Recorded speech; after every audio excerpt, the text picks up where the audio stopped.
തമിഴിൽ കണ്ടതുപോലെ തന്നെ എല്ലാവരും എപ്പോഴും ചോദിക്കുന്ന കാര്യമാണ് ഒരു ദിവസം എത്ര മണിക്കൂർ പഠിക്കണം എന്നുള്ളത്. സോ പ്ലസ് ടുവിലേക്ക് പ്രവേശ സമയത്ത് നമ്മളെ കാത്തിരിക്കുന്നത് പ്ലസ് ടു ബോർഡ് എക്സാം തന്നെയാണ്. പ്രിപ്പറേഷനൊക്കെ നമ്മൾ സ്റ്റാർട്ട് ചെയ്ത് കഴിഞ്ഞു. സോ നിങ്ങളെ സംബന്ധിച്ച് എത്ര മണിക്കൂർ പഠിക്കണം എന്ന് ചോദിച്ചു കഴിഞ്ഞാൽ എല്ലാവരും എന്താ പറയാറ്, 4 മണിക്കൂർ മുതൽ 5 മണിക്കൂർ വരെ എല്ലാവരും പഠിച്ചിരിക്കണം എന്നാണ് പറയാറ് അല്ലേ. ഇതൊക്കെ സ്കൂൾ ടൈമിന് പുറമേയുള്ള കാര്യമാണ് പറയുന്നത്. അപ്പോൾ നിങ്ങൾ എപ്പോഴും ചിന്തിക്കുക, ഈ 4 മണിക്കൂർ 5 മണിക്കൂർ എന്നൊക്കെ പറയുന്നത് നിങ്ങൾ എങ്ങനെയാണ് പഠിക്കാനിരിക്കാറ്? പഠിക്കുന്ന സമയത്ത് മക്കൾ റീൽസ് കാണാറുണ്ട്, ഇടയ്ക്ക് ഫുഡ് കഴിക്കാറുണ്ട്, ഇടയ്ക്ക് TV കാണാറുണ്ട്, സംസാരിക്കാറുണ്ട്. ഇതെല്ലാം കൂട്ടിയിട്ടാണ് നമ്മൾ ചെയ്യുന്നത് 4-5 മണിക്കൂർ എന്ന് പറയാറുള്ളത്. പക്ഷെ അങ്ങനെയല്ല പഠിക്കുന്ന സമയം നമ്മൾ ഫിക്സ് ചെയ്യേണ്ടത്. അതിപ്പോൾ 1 മണിക്കൂർ ആയിക്കോട്ടെ, 2 മണിക്കൂർ ആയിക്കോട്ടെ, പഠിക്കുന്ന അത്രയും സമയം നമ്മൾ എന്ത് ചെയ്യുന്നു? പഠനത്തിന് വേണ്ടി മാത്രമായിട്ട് ഇൻവെസ്റ്റ് ചെയ്യുന്നു. ഇപ്പോൾ 1 മണിക്കൂറും 2 മണിക്കൂറും പഠിക്കുന്ന സമയത്ത് എല്ലാവർക്കും എന്താവാറുണ്ട്? ഭയങ്കര ബോറിംഗ് ആയിട്ട് ഫീൽ ചെയ്യാറുണ്ട്. അപ്പോൾ നമ്മളെല്ലാവരും മനുഷ്യന്മാരാണ്, നമുക്ക് ബോറടിക്കാറുണ്ട്. സോ നിങ്ങൾ എന്ത് ചെയ്യുക, 1 മണിക്കൂർ പഠിച്ചിട്ട് റിലാക്സിന് വേണ്ടിയിട്ട് അല്ലെങ്കിൽ റീഫ്രഷ്മെൻറ്റിന് വേണ്ടി മക്കൾക്ക് എന്ത് ചെയ്യാം, ഒരു 10 മിനിറ്റ് ബ്രേക്ക് എടുക്കാം. പക്ഷെ പഠിക്കുന്ന സമയം എന്താണ്? അത് പഠനത്തിന് വേണ്ടി മാത്രമുള്ളതായിട്ട് എപ്പോഴും മാറ്റി വയ്ക്കാം. അതേപോലെ മറ്റൊരു കാര്യമാണ്, ഫോർ എക്സാമ്പിൾ ഇപ്പോൾ നമ്മൾ പ്ലസ് ടുവിൽ മാത്തമാറ്റിക്സ് മാത്രം പഠിച്ചുകൊണ്ടിരിക്കുകയാണെങ്കിൽ നമുക്ക് എന്തായാലും ബോറടിക്കും. ഒരുപാട് ഫോർമുലാസും ഒരുപാട് ക്വസ്റ്റ്യൻസും ഉണ്ട്. നിങ്ങൾക്ക് അങ്ങനെ ബോറടി വരുവാണ്, കോൺസെൻട്രേഷൻ നഷ്ടപ്പെടും തോന്നുവാണെങ്കിൽ നിങ്ങൾക്ക് എന്ത് ചെയ്യാം, ഒരു 10 മിനിറ്റ് റിലാക്സിനായിട്ട് മാറ്റി വെച്ചിട്ട് നിങ്ങൾക്ക് എന്ത് ചെയ്യാം, നെക്സ്റ്റ് സബ്ജക്റ്റിലേക്ക് പോകാൻ പറ്റും. മക്കൾ എന്ത് ചെയ്യുക, സബ്ജക്റ്റ് ഇങ്ങനെ സ്വിച്ച് ചെയ്ത് കൊണ്ടുപോവുക. മാത്സ് പഠിച്ച് ബോറടിക്കുമ്പോൾ ബയോളജി പഠിക്കുന്നു, അത് കഴിഞ്ഞിട്ട് ഫിസിക്സിലേക്ക് പോകുന്നു. അങ്ങനെ വേണം നിങ്ങൾ എപ്പോഴും ടൈം സെറ്റ് ചെയ്യാൻ വേണ്ടിയിട്ട്. കണ്ടിന്യൂസ് ആയിട്ട് മക്കൾ എന്ത് ചെയ്യേണ്ട, ഒരു സബ്ജക്റ്റിലേക്ക് മാത്രം ഫോക്കസ് ചെയ്യേണ്ട ആവശ്യമില്ല. അടുത്തൊരു കാര്യമാണ്, നമ്മൾ എപ്പോഴും വീട്ടിൽ പാരൻസ് പറഞ്ഞ് കേൾക്കാറുണ്ട്, നിങ്ങൾ രാവിലെ ഇത്ര മണിക്കൂർ പഠിക്കണം, അല്ലെങ്കിൽ രാവിലെ ഇത്ര മണിക്കൂറിട്ട് പഠിക്കണം എന്ന് പറയാറുണ്ട് അല്ലേ. അല്ലെങ്കിൽ രാത്രി 12 മണി വരെ നിങ്ങൾ പഠിച്ചിരിക്കണമെന്ന് പൊതുവെ പാരൻസ് പറയുന്നത് കേൾക്കാറുണ്ട്. അങ്ങനെയല്ല വേണ്ടത്. നിങ്ങളൊരു മോർണിംഗ് പേഴ്സൺ ആണോ ഒരു നൈറ്റ് ഔൾ ആണോ എന്ന് ഡിസൈഡ് ചെയ്യേണ്ടത് നിങ്ങൾ ഓരോരുത്തരുമാണ്. അപ്പോൾ എനിക്ക് രാത്രി ഇത്ര സമയം ഉറങ്ങാതെ പഠിക്കാൻ പറ്റുമെന്ന് അതെനിക്ക് മാത്രം അറിയുന്ന കാര്യമാണ്.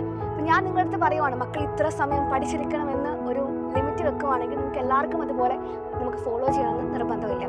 അപ്പോൾ അതെന്ത് ചെയ്യുക, നിങ്ങൾ ആദ്യം തീരുമാനിക്കുക, നിങ്ങൾക്ക് നൈറ്റ് ആണോ അതോ മോർണിംഗ് ആണോ കുറേ സമയം ഇരുന്ന് പഠിക്കാൻ വേണ്ടി പറ്റുക എന്നുള്ളത് നിങ്ങൾ ഓരോരുത്തരും ഡിസൈഡ് ചെയ്യും.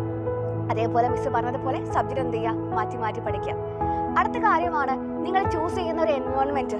സോ പഠിക്കുന്ന സമയത്ത് ചില ആൾക്കാരൊക്കെ കാണാറുണ്ട്, TV കണ്ടുകൊണ്ട് എന്ത് ചെയ്യാറുണ്ട്, അവർ പഠിക്കാറുണ്ട്. അതോടെ ഡിപ്പെൻഡ് ചെയ്യും അല്ലേ. ചിലർക്ക് എന്താ ചെയ്യുക, ആരുടെ സൗണ്ടും ഉണ്ടാകാൻ പാടില്ല, ഭയങ്കര കാം ആയിട്ടുള്ള ഒരു എൻവയോൺമെൻറ്റ് അവർക്ക് പഠിക്കാൻ ആവശ്യമുണ്ട്. സോ നിങ്ങളാണ് ചൂസ് ചെയ്യേണ്ടത്. അപ്പം മക്കളെ, നിങ്ങളെ കാര്യങ്ങളൊക്കെ നിങ്ങളാണ് ചൂസ് ചെയ്യേണ്ടത്. അപ്പോൾ ഇന്നൊരു കാര്യം നിങ്ങൾ ചെയ്തിരിക്കണമെന്ന് പറയുന്നത് അപ്പുറമായിട്ട് നിങ്ങൾക്കത് ഓക്കെ ആണോ, എനിക്കത് കംഫർട്ടബിൾ ആണോ എന്ന് എന്ത് ചെയ്യുക, ആദ്യം നമ്മൾ തീരുമാനിക്കുക.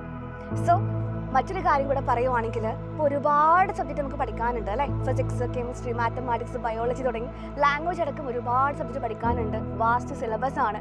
അപ്പോൾ എല്ലാം കൂടെ നമുക്ക് ഒറ്റയടിക്ക് സ്വന്തമായിട്ട് പഠിച്ചെടുക്കുക എന്ന് പറയുന്നത് അത് അത്ര ഈസി ആയിട്ടുള്ള ടാസ്ക് അല്ല. ഒരു സ്റ്റഡി പ്ലാൻ വേണം, അത് ഫോളോ ചെയ്യണം. ഒരു ചാപ്റ്റർ ഡിഫറെൻറ്റ് പാർട്ടുകളെ തിരിച്ചുകൊണ്ട് നമുക്ക് ലൈവ് ക്ലാസ്സുകളുണ്ട്, അതൊക്കെ ഫോളോ ചെയ്ത് നമ്മൾ പഠിക്കാറുള്ളത്. സോ എപ്പോഴും ചെയ്യേണ്ട കാര്യം, നിങ്ങൾ ആദ്യം ടൈം ടേബിൾ സെറ്റ് ചെയ്ത് വെക്കുക. അതായത് ഇന്ന ദിവസം ഞാൻ ഇത്രയും സബ്ജക്റ്റ് പഠിച്ച് വെക്കും എന്നുള്ളത് മക്കൾ ആദ്യം ഫിക്സ് ചെയ്ത് വെക്കുക. അത് പ്രകാരം എന്ത് ചെയ്യുമെന്ന് ഫോളോ ചെയ്ത് നോക്കുക. ഇപ്പോൾ നമ്മുടെ ആപ്പിൽ കൊടുത്തിരിക്കുന്ന ഫീച്ചേഴ്സ് നിങ്ങൾക്ക് ഭയങ്കര ഹെൽപ്ഫുൾ ആയിരിക്കുമല്ലോ. ഒരു ചാപ്റ്റർ കഴിയുമ്പോൾ നമുക്ക് എന്തുണ്ട്, ചാപ്റ്റർ വൈസ് എക്സാംസ് ഉണ്ട്. ആ ഒരു ചാപ്റ്റർ പഠിച്ചോ എന്ന് അറിയാൻ നിങ്ങൾക്ക് എന്ത് ചെയ്താൽ മതി, ആ എക്സാം അറ്റൻഡ് ചെയ്ത് നോക്കിയാൽ മാത്രം മതി. അപ്പോൾ ആ ഒരു ഫീച്ചേഴ്സ് മക്കൾ എന്ത് ചെയ്യുക, മാക്സിമം യൂട്ടിലൈസ് ചെയ്യുക. ചാപ്റ്റർ പഠിച്ച് കഴിയുന്ന സമയത്ത് ഇൻസ്റ്റാൾ ഉപയോഗിച്ച് റിവൈസ് ചെയ്യുക. മൈൻഡ് മാപ്പ് ഉപയോഗിച്ച് എന്ത് ചെയ്യുക, വീണ്ടും റിവൈസ് ചെയ്യുക. ഒരുപാട് ഓപ്ഷൻസ് ഒക്കെ അവൈലബിൾ ആണ്. അപ്പോൾ നിങ്ങൾ എന്താ ചെയ്യേണ്ടത്, ബാച്ചിലർ ഫീച്ചേഴ്സ് പ്രകാരം തന്നെ എല്ലാ കാര്യങ്ങളും മുന്നോട്ട് കൊണ്ടുപോകുക എന്ന് മാത്രം ചെയ്താൽ മതി അല്ലേ. സോ ഇനി മക്കൾ ആരെങ്കിലും അഗ്നി ബാച്ചിൽ ജോയിൻ ചെയ്യാൻ വിട്ടുപോയിട്ടുണ്ടെങ്കിൽ നിങ്ങൾക്ക് അവസരമാണിത്. അതായത് നമ്മൾ എല്ലാ കാര്യങ്ങളും എന്താ ചെയ്യാറ്, ലാസ്റ്റിലേക്ക് മാറ്റി വെച്ചിട്ട് ലാസ്റ്റിലേക്കാണ് ജോയിൻ ചെയ്യാറുള്ളത്.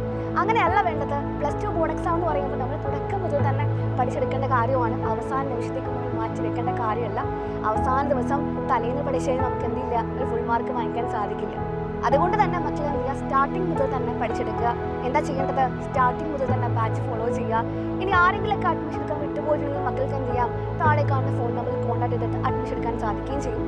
ഞാൻ ആദ്യം പറഞ്ഞതുപോലെ തന്നെ ഇത്ര മണിക്കൂർ പഠിക്കണം, എവിടെ നിന്ന് പഠിക്കണം, ഏത് സമയത്ത് പഠിക്കണം എന്നുള്ളത് നിങ്ങൾ ഡിസൈഡ് ചെയ്യുന്ന കാര്യമാണ്. അത് പ്രോപ്പറായിട്ട് ഡിസൈഡ് ചെയ്യുക. എല്ലാ കാര്യങ്ങളും വൃത്തിയായിട്ട് മാത്രം ചെയ്യുക. So all the best. നമുക്കിനി വീണ്ടും കാണാം.